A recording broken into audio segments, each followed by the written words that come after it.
Magandang umaga mga bata. Magandang umaga rin po, teacher. Ayan, kumusta kayo? Okay naman po. Mabuti naman kung ganun. Ngayon, inaanyayahan ko ang lahat na tumayo para sa ating panalangin.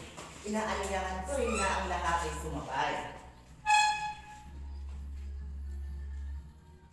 Sa ngalan ng Ama, ng Anak, ng Diyos, Espiritu Santo. Amen.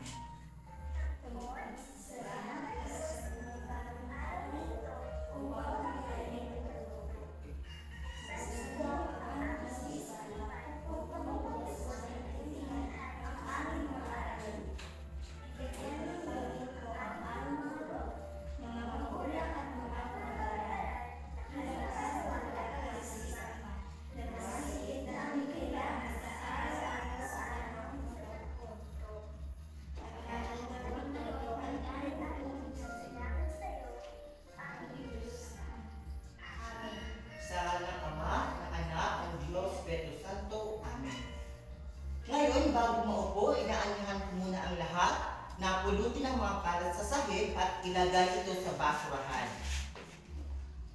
Ayan. Ngayon, pwede na kayong maupo.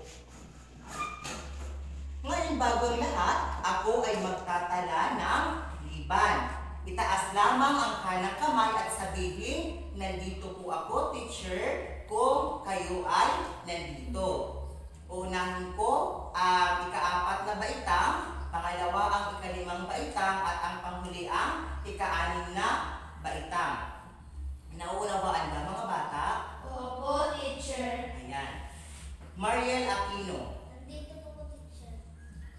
Angelica Cabigayan. Nandito po, teacher. Mary Joy Sinilio. Nandito po, teacher. Ayan. Ngayon tutungo tayo sa ika-5 baitang. Allen Yunzaga. Nandito po, teacher.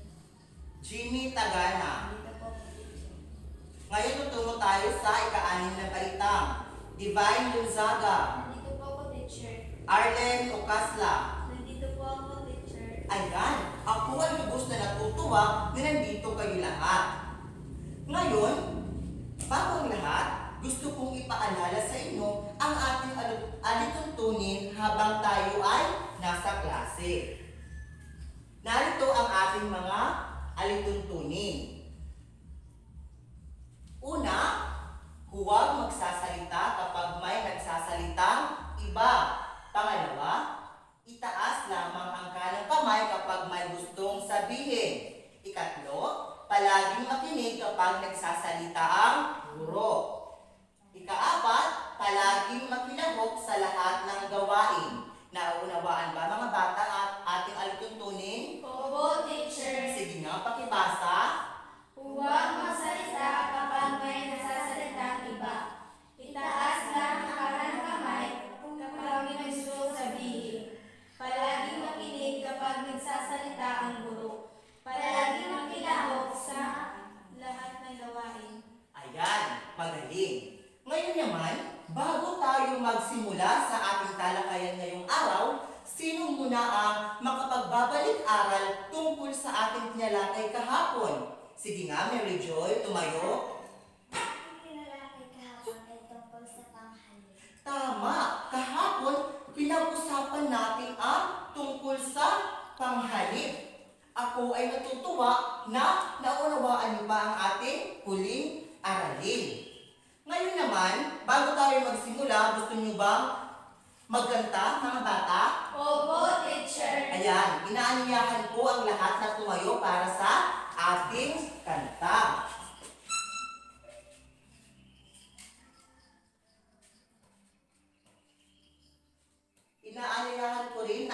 lahat ay sumabay sa ating kanta.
Ayan, magagaling pala kumanta ang ating mga mag-aaral.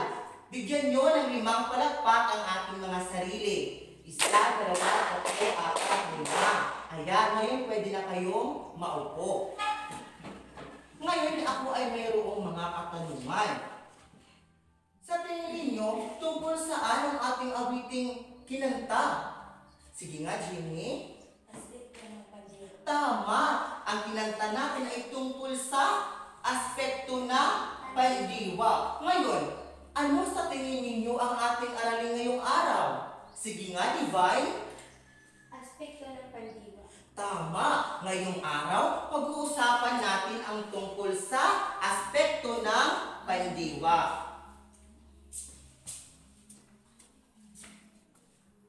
Divine, maaari ba akong tulungan sa paglagay ng ating material?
Maraming salamat, Divine.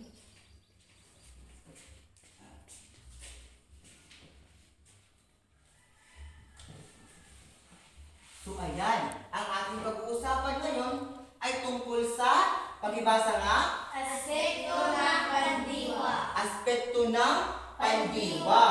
Ngayon, bago tayo magsimula, tayo ay magkakaroon ng gawain. Ngayon, para sa ika-4 na baitang, maaaring tumayo. Dito kayo, ika-4 na baitang. Hawakan niyo ito. Kalimang baitang. Dito kayo. Dito kayo kalimang baitang. Kalimang baitang. At umarap doon. Ika-anim na baitang.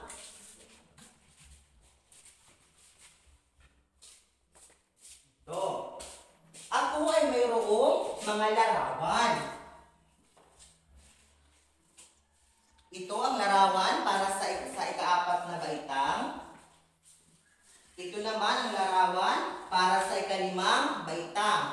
At ito ang larawan para sa ika-anim na baitang. Ngayon, kayo ay aking tatanungin kung ano ang nasa larawan. Uunahin ko ang ika-apat na baitang. Sige nga, ika-apat na baitang. Ano ang nasa larawan? Ang matanda ay naglalakad. Tama, ang matanda ay naglalakad. Susulat natin dito.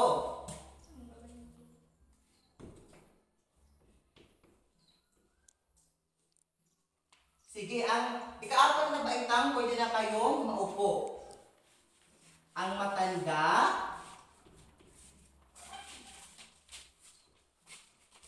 ay naglalakad.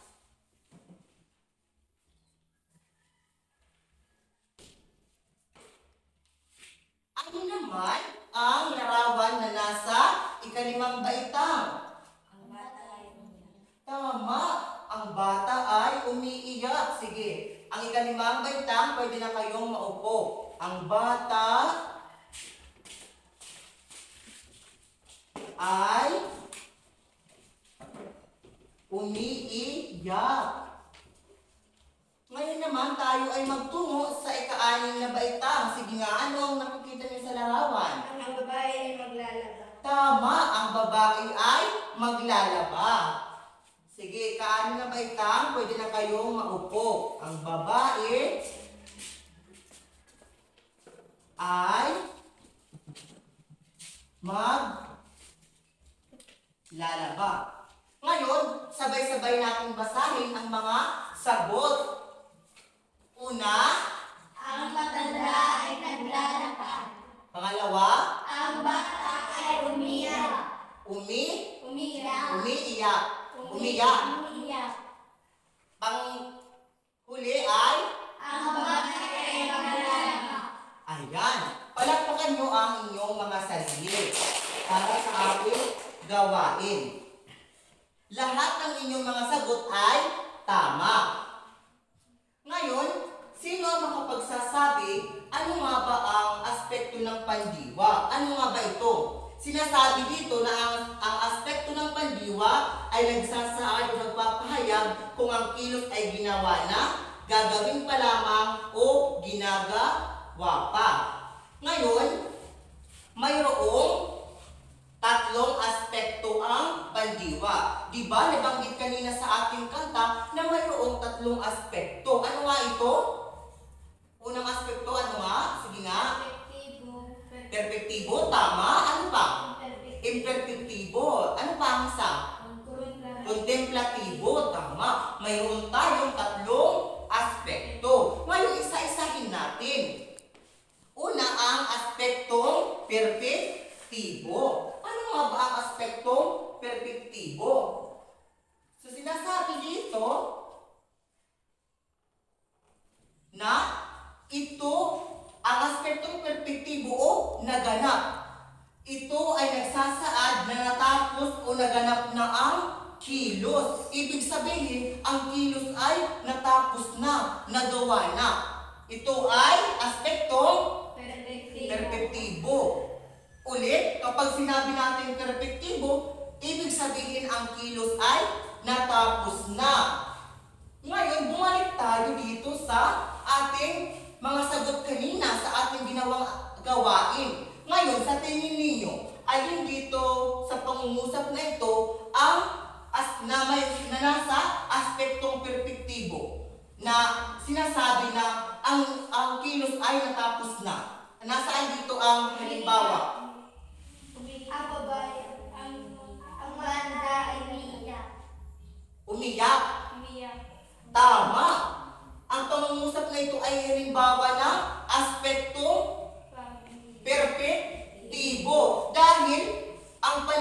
dito ay nagpapahiwatig na tapos na ang kilos o naganap na dahil ginamit dito ang pandiwang umiyak. Ibig sabihin tapos na umiyak ang bata. Tama. Ano nga ulit ang aspektong ito? Aspektong perpektibo.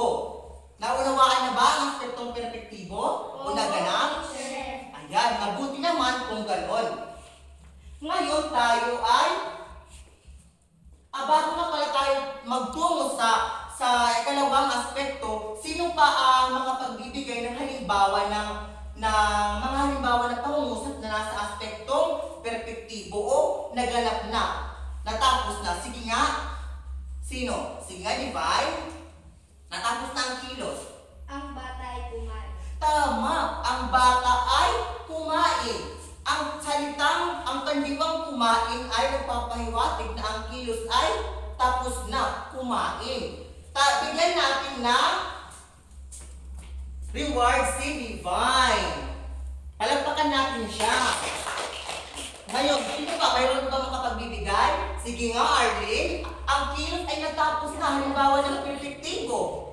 Ang bata ay naligo. Tama! Ang bata ay naligo. Si Arlene ay makakatanggap din ng reward. Palakpakan niyo si Arlene. Ngayon, tayo ay tutungo sa ikalawang aspekto na kung saan ito ay ang aspektong imperfektibo. Imperfektibo. Dito na lang natin ilagay. Sinasabi dito sa aspektong imperfektibo, ito ay nagsasaad na ang kilos ay ginagawa pa lamang sa kasalukuyan. Sige nga. Alin dito sa mga sagot ninyo kanina ang halimbawa ng aspektong imperfektibo? Ang matanda ay naglalakad. Ang matanda ay naglalakad. Tama. Dahil sinasabi dito, ang aspektong imperfektibo, ipinapahiwatig na ang kilos ay ginagawa pa lamang sa kasalukuyan. Kanina, ang sagot ninyo ay sa una, nasa ika-4 na baitang, ang matanda ay naglalakad.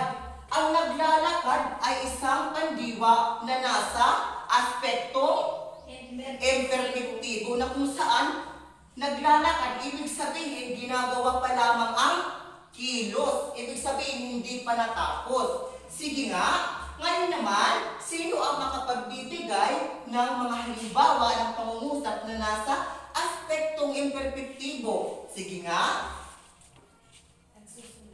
Tama, nagsusulat.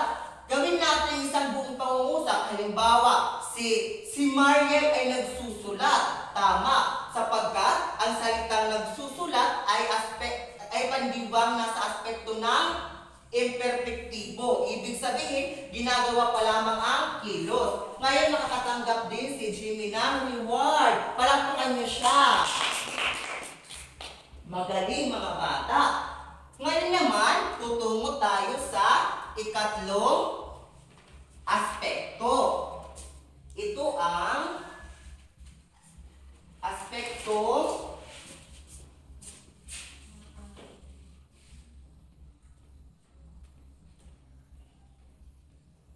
kontemplatibo. Sinasabi dito na ang kontemplatibo ay nagsasaad na ang kilos ay gagawin o mangyayari pa lamang. Ibig sabihin, hindi pa ginagawa hindi pa ginagawa ang kilos. Tama si Angelica. Kanina, sinabi ng ano na ba ito ang kanilang sagot kanina sa larawan? Sinabi nila na, pakibasa nga, Ang babae ay maglalaba. Maglalaba. Alin kaya sa salita dito ang pandiwang nasa aspekto ng kontemplatibo?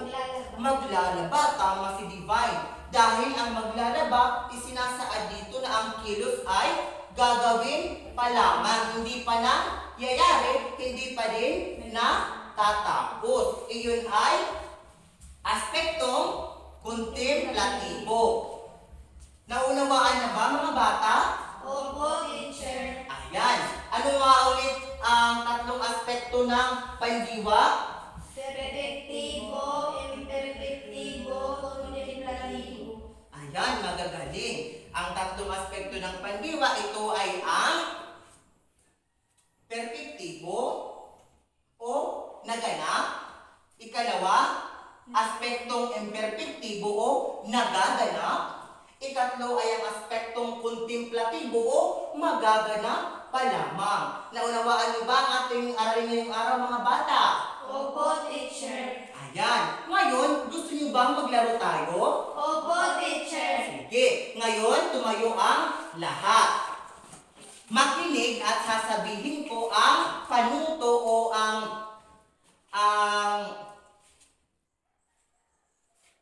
kung ano ang ating gagawin sa ating laro. Naunawaan ba mga bata? Opo, teacher. Ayan. Ngayon, mayroon ako dito mahiwagang kahon. Ang gagawin niyo lamang, ako ay magpapatugtog dito habang pinapasa-pasa ninyo ang kahon na ito. At sa oras na huminto ang tugtog at kung sino ang nakahawak sa kahon na ito, ay siyang bubunot ng isa sa mga nakalagay dito.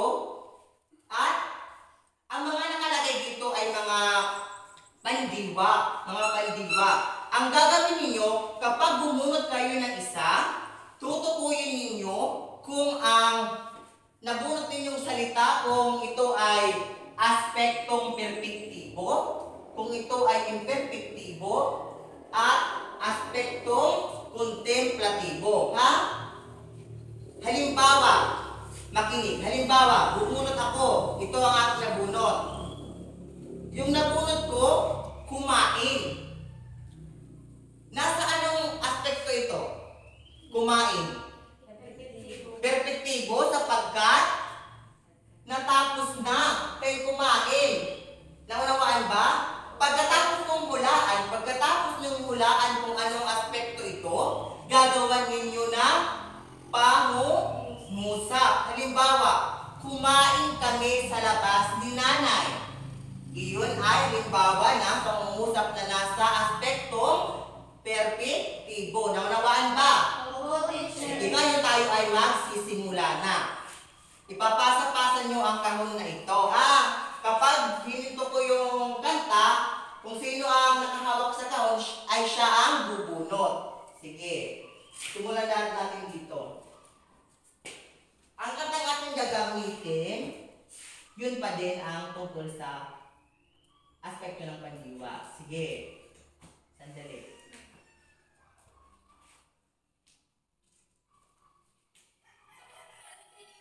Sige, pasa. Sige. Nakay, Arlene ang mahiwagang kahon. Sige, Arlene, kuha ka ng isa. Sige nga. Anong salitang nabunot? Naglilinis. Naglilinis. Sige nga. Nasa anong aspekto kaya ito? Naglilinis. Ibig sabihin, naglilinis, hindi pa natatapos ang kilos. Ibig sabihin, ginagawa pa lamang sa kasalukuyan. Nasa anong aspekto ito? Imperpektibo. Tama! Nasa imperpektibo sapagkat ang salitang naglilinis, ibig sabihin, ang kilos ay ginagawa pa lamang. Naglilinis pa lamang siya. Sige nga, Arlene, gamitin mo ang salitang ito sa pangungusap. Ang salitang naglilinis, gamitin mo sa pangungusap. Sige. Ako ay naglilinis sa bahay. Naglilinis. Naglilinis. Ako ay naglilinis sa bahay. Tama. Palakpakan niyo si Arlene. Ngayon, magpapatuloy tayo sa kanta. Sige nga. Kung sino ang sunod na makakahawak ng ating mahiwagang kahon. Sige, nakay Jimmy ang ating mahiwagang kahon. Sige nga, bumunot ng isa. Sige Sige, bunot. Ano ang salitang yung nabunot?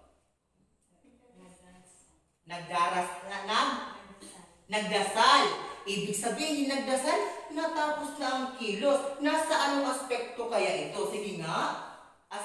Aspektong perpektibo. Tama! Nasa aspektong perpektibo sapagkat ang salitang nagdasal ay natapos na. Ibig sabihin, tapos na siyang nagdasal. Sige ngayon, Jimmy, gamitin mo ang salitang ito sa pangungusap. Nagdasal ako kanina. Tama! Magaling! Nagdasal ako kanina. Ibig sabihin, kanina pa siya nagdasal. Natapos na. Ginawa na ang kilos. Palakpakan niyo si Jimmy. Ayan. Ngayon, tapos na ang ating laro. Sige. Lahat ay maupo. Ayan. Nagustuhan niyo ba ang ating laro, mga bata? Opo, teacher. Ayan. Ngayon naman, naunawaan niyo na ba ang ating aralin? Opo, teacher. Ayan, natutuwa ako. Naunawaan niyo na kung ano ang ibig sabihin kapag sinabing aspektong perpektibo, ano ang ibig sabihin ng aspektong imperpektibo, at kung ano ang ibig sabihin ng aspektong kontemplatibo. Ngayon naman, ako ay may katanungan. Gusto kong sagutin. Ako ay tatawag sa inyo. O, itaas lamang ang kanang kamay sa gustong sumagot at makakatanggap ng candy ang sasagot. Sige nga, para sa inyo, bakit kaya natin pinag-aaralan ito? Ang mga aspekto ng pandiwa. Nagagamit ba natin ito sa pang-araw-araw? Importante ba ito? Sige nga, sino ang makapagsasabi? Bakit kaya pinag-aaralan natin ito? Ano ba ang importansya nito sa ating pang-araw-araw buhay? Sige nga, sino gustong sumagot? Sige nga, Divine. Ang pagkakaroon ng malalim na pag-unawa sa aspekto ng pandiwa, mahalaga ito sa wastong paggamit sa araw-araw na pakikipagdalasdasan. Tama! Bigyan natin ng palakpak si Divine.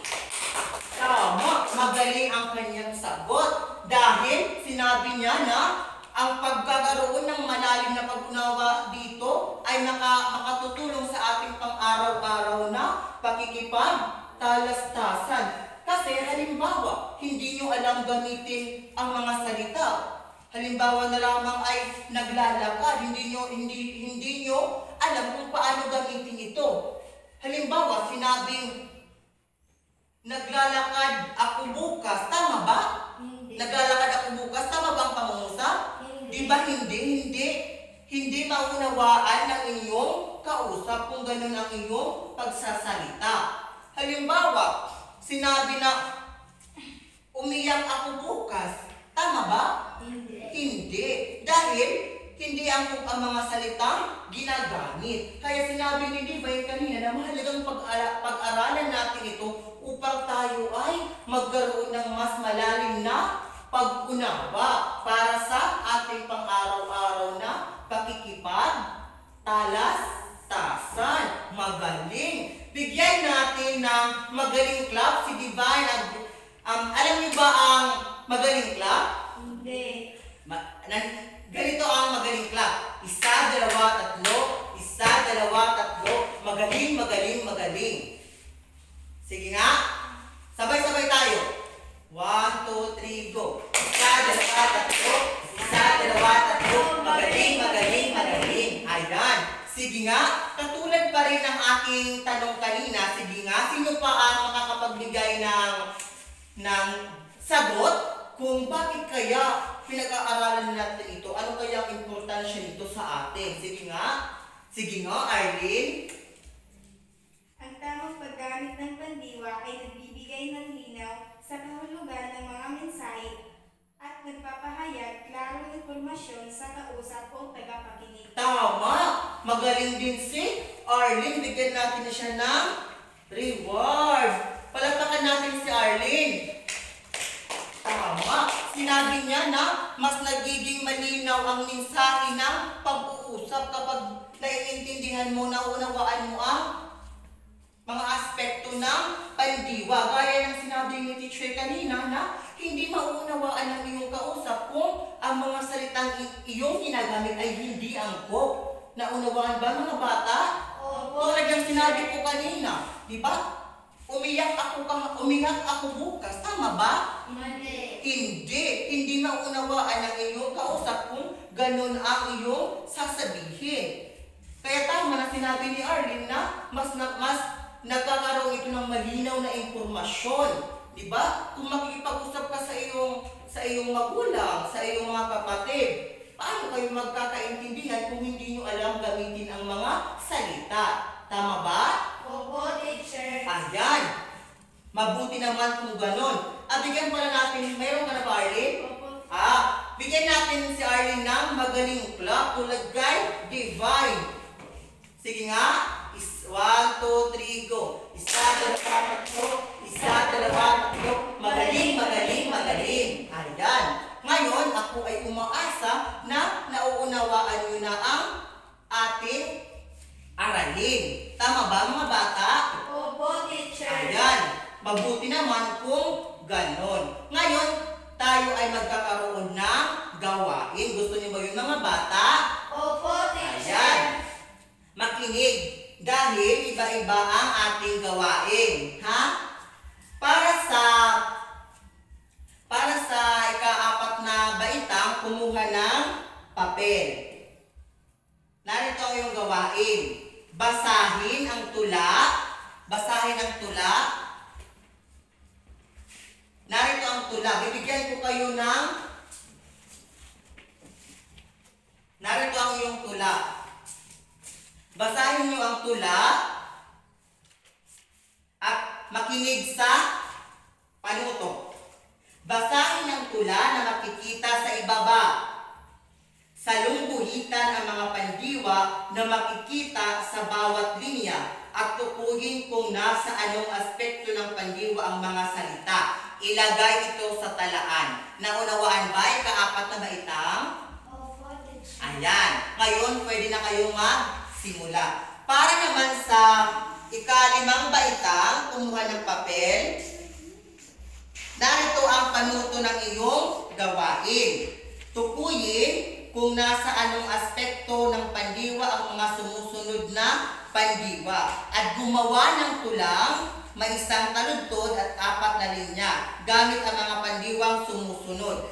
Tignan nyo lamang ang mga ibinigay kong material. Ang mga salitang nandyan ay ang salitang pumunta, naligo, umulan at sasakay. Naunawaan ba ika-5 baitang? Ayan, mabuti naman. Ngayon, pwede na kayong magsimula. Para naman sa ika-6 na baitang, kumuha ng papel. Tukuyin kung nasa anong aspekto ng pandiwa ang mga sumusunod na pandiwa. Pagkatapos ay sumulat ng isang maikling sanaysay tungkol sa kapaligiran gamit ang mga salitang sumusunod. Sa baba ng inyong mga material, nakalagay dyan ang mga salitang gagamitin ninyo. Kabilang dyan ang salitang binasa, nalulungkot, pinatay, nawawala, naglinis, pinuputol, umaawit at lumalangoy. Naunawaan ba mga bata? Opo, teacher. Ayan. Ngayon pwede na kayong magsimula. Bibigyan ko lamang kayo ng 10 minuto para sa gawain ito. Okay, gawin nyo na.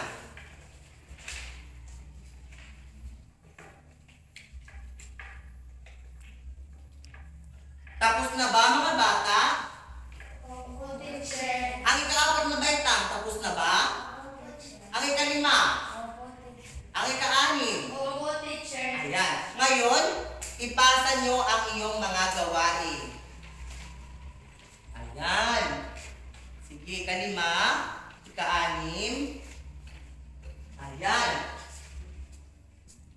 Ako ay natutuwa na lubos ninang naunawaan ang ating aralin ngayong araw. Ngayon, magkakaroon tayo ng karagdagang gawain. Narito, kumuha ng isang buong papel para sa ating gawain. Narito ang ating gawain.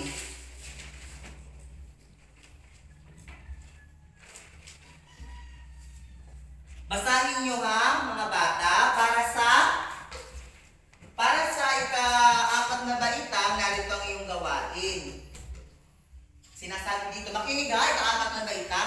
Sinasabi dito sa panuto, tukuyin ang hinihinging mga aspekto o panahunan ng mga panliwang ito at isulat sa kahon ang iyong sagot. Narito ang mga salitang maglaba, maglakbay, maglaro, magluto, mag-aral, magbayad at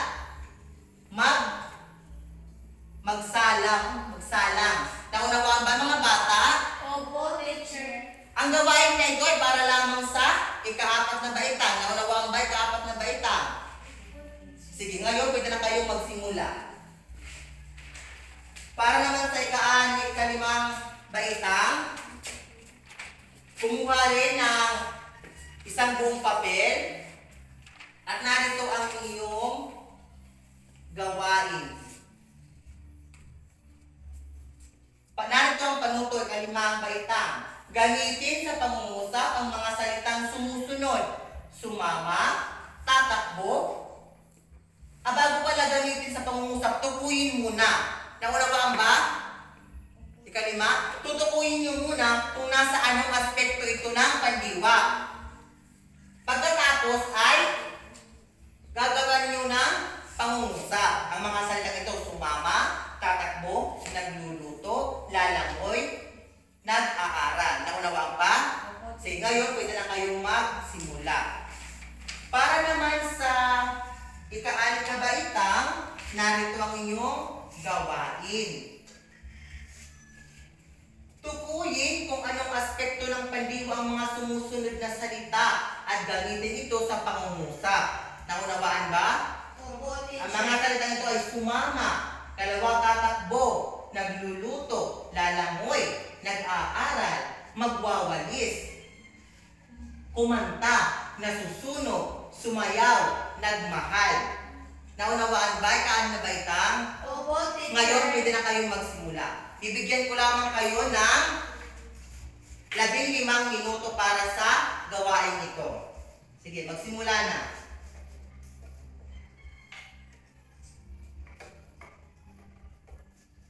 Tapos na ba mga bata? Opo, teacher. Ayan. Sige, unahin ko muna ang ika-4 na baita. Ipasa ang inyong mga gawain. Ika-5. Ika-6.